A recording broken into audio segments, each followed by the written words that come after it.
Hello guys, in this video I am going to show you how to set the region in the Turkish Airlines application. But first I just want to mention, don't forget to subscribe to my channel, because at 10,000 subscribers I am going to show you my whole YouTube revenue statistics and growth strategy, as well as how to make money online. Let's jump into it. First of all, open the application on your phone. And then click on the three lines at the top of the page on the left.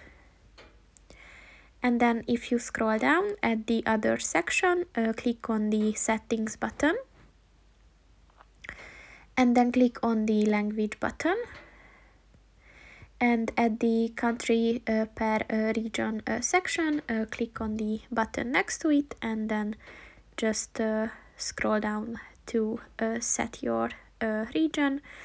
And once you found that, just click on this blue tick and then the save button, and then your region is set. So that's pretty much it for this video, guys. See you in the next one. Goodbye.